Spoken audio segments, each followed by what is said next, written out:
इनकी जो जितनी भी डिफेंस एस्टेब्लिशमेंट्स हैं वो हमारे टारगेट पे है। ठीक, बस वो लॉक हुई है। ठीक है। और अगर खुदा ना खास्ता कभी न्यूक्लियर वॉर हो जाती है तो इंडिया कहता है जी हम फर्स्ट स्ट्राइक नहीं करेंगे, पाकिस्तान ये कहता है कि अगर हमें अपनी सलामती का खतरा हुआ तो हम तो बाज नहीं आएंगे। नहीं, हमारी तो रेड लाइन्स है ना, हमारी रेड लाइन्स है जिसमें एक पानी है कि अगर पानी रोक दिया this is one red line. अगर आपने अंदर आके इन्वेट करके हमारी टेरिटरी कैप्चर कर ली this is another red line. अगर आपने हमारी कोई बंदरगाहें ब्लॉकेट कर दी ऐसा कुछ कर दिया तो हमारे सर्वाइवल का सवाल पैदा हो जाएगा ना। जब सर्वाइवल आपका थ्रेट हो जाएगा फिर क्या करना है? फिर हमने नीचे लगे तो नहीं रहना ना, जिनके ऊपर हमने 800 साल हुकूमत की है, तो इज्जत से रहना है ना सब कॉन्टिनेंट में। इज्जत से ऐसे ही रह सकते हैं। फिर जो होना होगा देखी जाएगी, अल्लाह माने। अब डॉक्टर साहब आपके पास एक सवाल है कि अगर इंडिया हमारा पानी बंद कर देता है तो हमारे पास फिर ऑप्शन क्या बचेगा? क्योंकि पाकिस्तान में बहुत सारे लोग ये कह रहे हैं कि फिर हमें मिसाइल से उनके जो डैम्स हैं उनको उड़ाना पड़ेगा। क्या ये ऑप्शन है? छोटी सी ब्रेक के बाद दोबारा जरूर।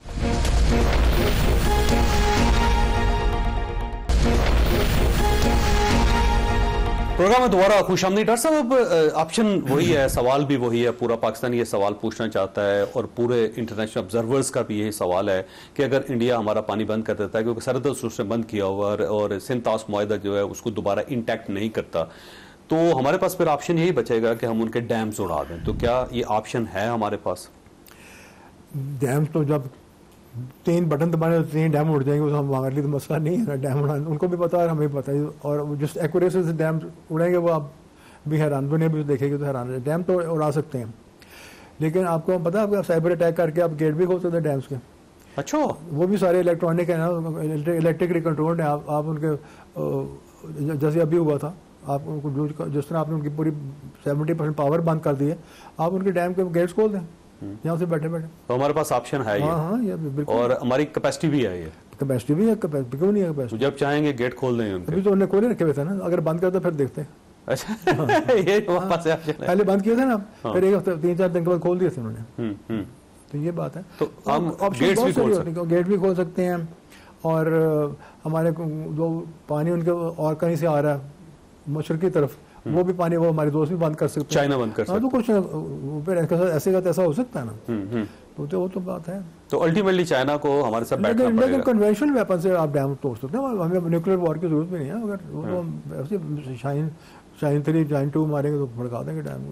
ठीक, जैसे उनको पता है, जैसे आगे लगी है और लगवानी है, सिर पर ठोक रही है तो ठोक देंगे। तो अल्टीमेटली इंडिया के पास एक ही ऑप्शन है कि बैठे और मामला सेटल करें हमारे साथ। ये तो देखिए, ये एक वो बैलेंस ऑफ पावर है जो कि आपकी मिसाइल टेक्नोलॉजी ने और न्यूक्लियर टेक्नोलॉजी ने और आपकी एयरफोर्स ने और आपकी आर्मी ने जिस तरह इस्टेब्लिश कर दी है और डेमोन्स्ट्रेट करके, ये तो वो बैलेंस ऑफ पावर है।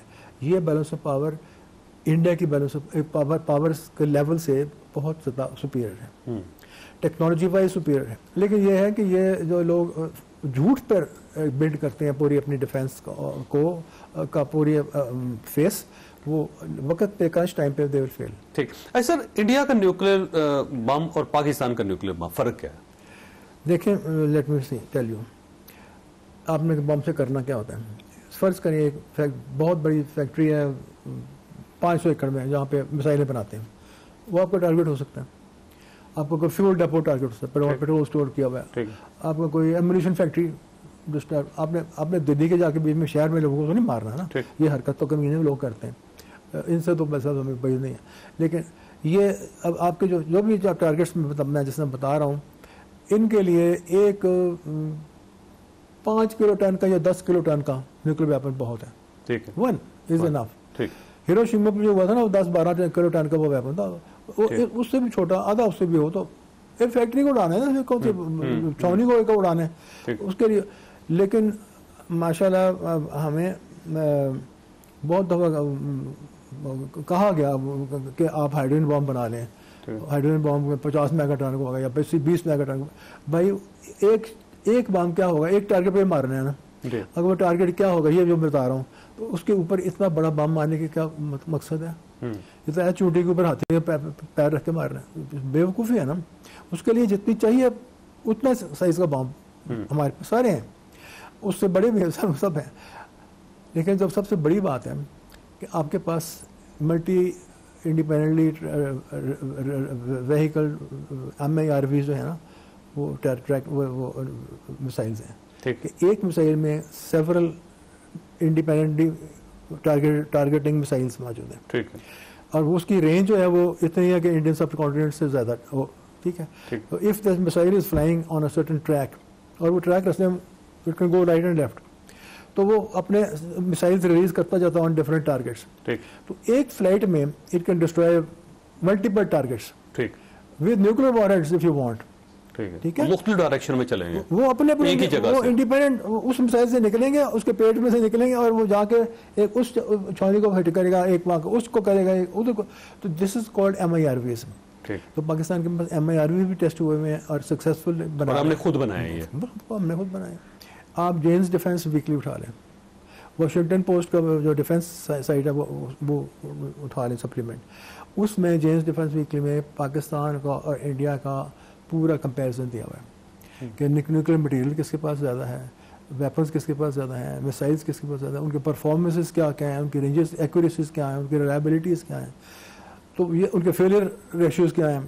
वो आप देखें तो वो ऐसे है, पाकिस्तान जहाँ है तो इंडिया यहाँ पे है। जिस तरह एयरफोर्स में उनका कंपैरिजन हुआ ना, इससे भी ज़्यादा वाइड गैप है मिसाइल और न्यूक्लियर टेक्नोलॉजी और हमारा।